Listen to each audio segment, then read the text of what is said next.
Inkuru yacu reka tuyitangirire mu gace kamwe k'icyaro. Icyaro ubona nyine abantu batifashije. Gusa ku gacyaro kari karimo abantu beza, bwari bwakeye neza, akazuba kava, abajya mu murima bajya mu murima, abanyeshuri bajya ku ishuri, abaragira inka bajya kuziragira.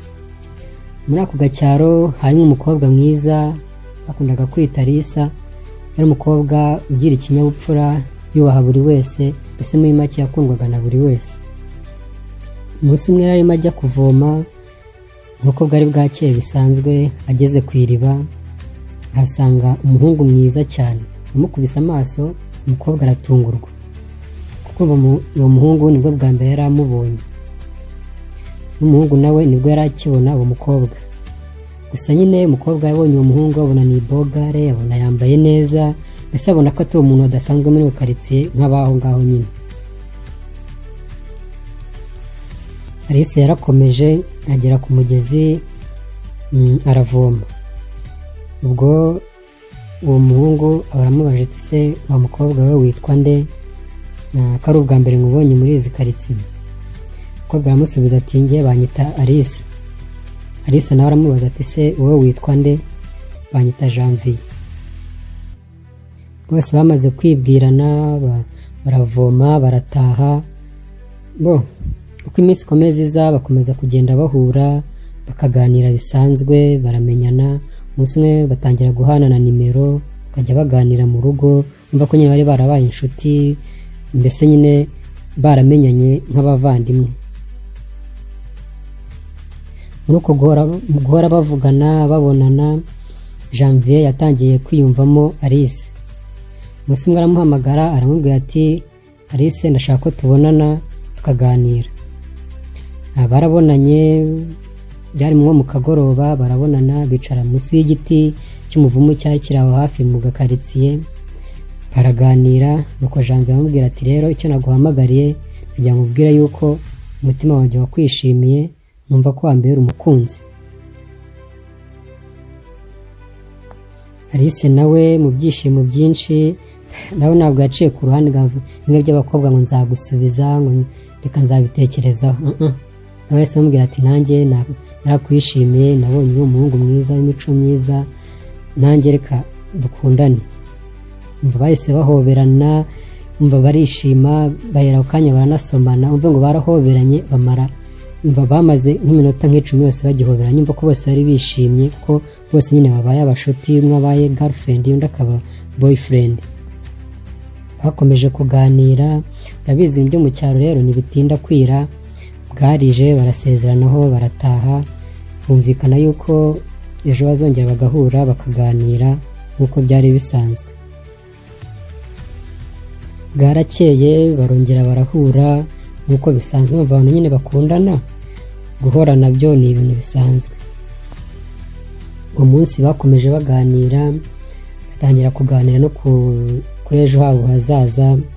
Nuko Janvier abaza Alisa ati se wowe intumbero yawe ni iyihe? Nuko Alisa aramusubiza ati njye intumbero yanjye nuko numva ko nava muri kano gacyaro nkazajya nko gukorera mu mujyi, nkatera imbere, nkafasha no mu rugo. Ati nawe urabona ubuzima tubayemo ntabwo ari bwiza, singiye mu mujyi nkakorerayo ubuzima bwanjye bwamera neza, nkaza nkafasha umuryango wanjye.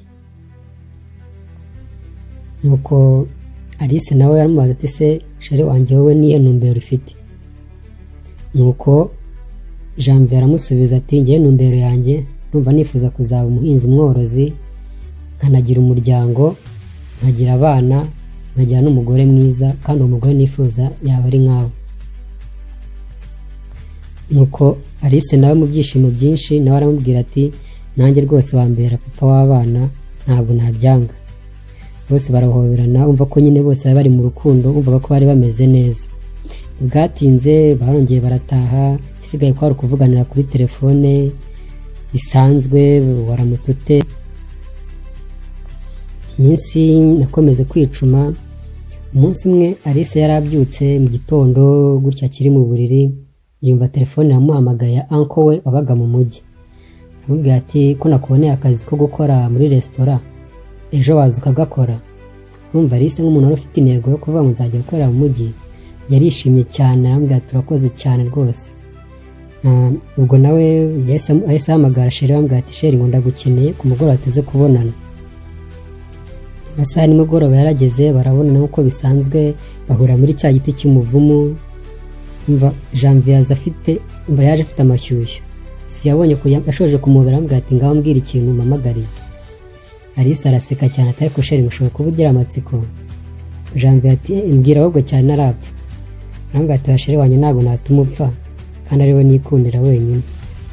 Nuko aramubwira ati rero mu gitondo anko wanjye wa mu mujyi yamamagaye arambwira ngo yamboneye akazi ko gukora muri resitora, ati ubu rero ejo nshobora kugenda. Umva Janvier akimara kubyumva yahise agwa mu kantu, bya byishimo yari afite byose bihita biyoyoka.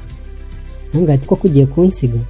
Arambwira ati oke ntacyo, kuva ari intumbero yawe tukaba tunakundana ibyo ntabwo byagutanya, wowe genda uzakurikira intego yawe, cyane nuko dukundana utazamemukira kandi nawe nzi ko utazamemukira.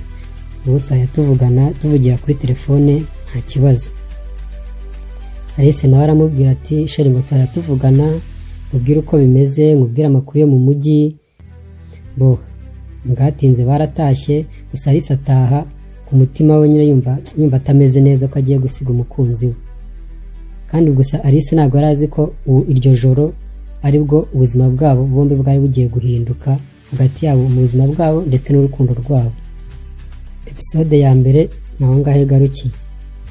Ariko se Alice ugiye kujya mu mujyi akajya mu buzima atamenyereye, ese azabumenyera? Ko yamenyereye kwibera mu cyaro, mu mujyi azabimenyera? Ese koko azajya avugana n'umusheri we? Mama se Janvier we yizeye ko Alice azongera akamuvugisha? Uzakurikira episode ikurikira. Murakoze cyane.